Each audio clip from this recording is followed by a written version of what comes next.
guys ready? Okay, good evening, everyone. I'm here today to give a positive update about the shooting in the warehouse district we experienced early Sunday morning. Because of the hard work of our police department here in Cleveland and the U.S. Marshals, and also the amazing donation from business owner Bobby George, we have found the suspect. And now Chief Drummond will give an update on where we are with the investigation. Chief? Thanks, Mayor. Thanks for coming out. Just want to, this one time that I'm at, hopefully more than just the one time coming out and give you really positive news. Today, working with the Marshal Service as well as CPD, our detectives and sergeants assigned to the Marshals Task Force, acting on information that we received, as well as just really hard, dedicated work from our detectives. We were able to locate, we believe, the suspect that was involved in the shooting in this location that we're standing in. Again, that's through the hard work and dedication of our officers. Approximately 3:45 today p.m., the Marshal Service, along with CPD, executed an arrest warrant for an individual, Jalen Jennings, male, 25 years old. We have him in custody. We're in the process now of executing a search warrant or securing a search warrant to search a home. So in an effort to hopefully obtain additional information and evidence from the crime scene, which occurred here, obviously, on Sunday. We're very excited for the partnership and this arrest. It's a culmination, again, it's the very hard work of the Marshal Service and our officers. And also here from the Marshal Service, I'm going to say a few words, is Chief Deputy Brian Fitzgibbons. He's going to say a few words, and after which we'll answer some questions. Thank you, Chief. Can you spell your name as you Sure. Thank you. Brian Fitzgibbon, last name is Fitzgibbon. I'm Chief Deputy for the United States Marshals. We're very delighted to report that all the hard work overnight and through the early hours of this morning, that the United States Marshal Service, with our incredible partners at Cleveland Police and the Cleveland Police detectives that worked on an incredible crime scene in order to identify a target. The suspect was identified, and we performed a standard fugitive investigation, and we tracked the target to a location in Lorain, just west of the city of Cleveland, at the 2900 block of Toledo Avenue in Lorain, and he was taken into custody, what we'd like to say, without any incident. But our officers made an arrest just after 3:45 this afternoon in partnership with the police department in the city of Cleveland, but they're also conducting a search warrant for further material involving the crime that took place. Thank you. So before we take questions, I want to just say again, we got this suspect in 61 hours.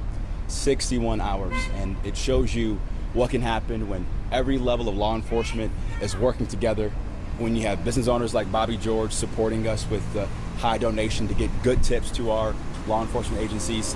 This is what community collaboration looks like to solve violent crime in our city. And I know and I pray that the victims from this mass shooting can feel safe tonight.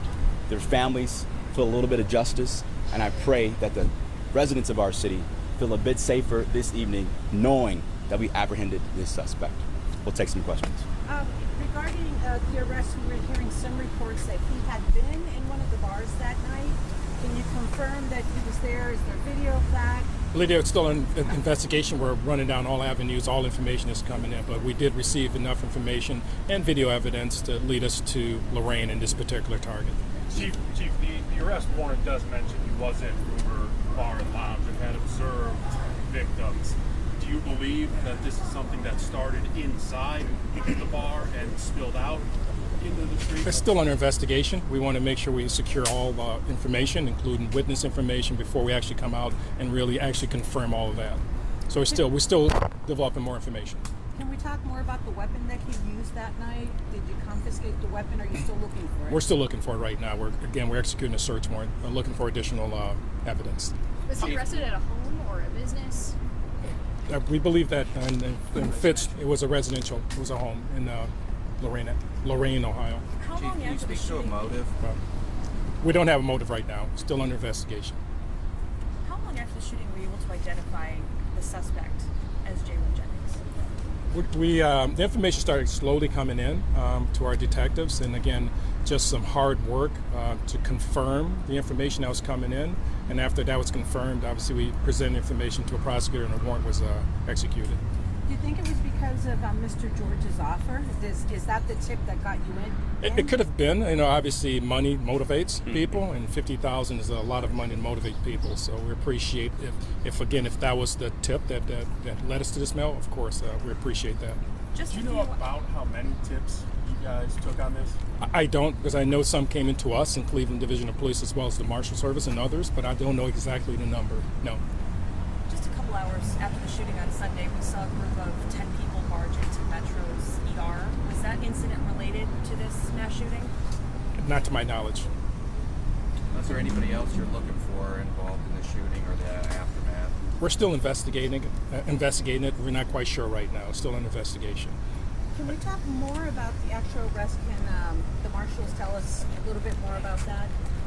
I couldn't hear you with background Can noise. you go into more detail of what you can regarding the arrest? For what we can talk about right now, what the Marshal Service generally tend to do with a case like this is we look into a spider web. We look at all places where we have possible leads where this target could be, and we set surveillance up. We look to see if we have any traces of him, and we made positive contact that he was at this address, made contact at the address, and then he came to us, which is always safe, right? We always want to bring the person to us instead of putting ourselves in a place of disadvantage. And it went as peaceful as we could have hoped it could have went today. And did he admit to the crime?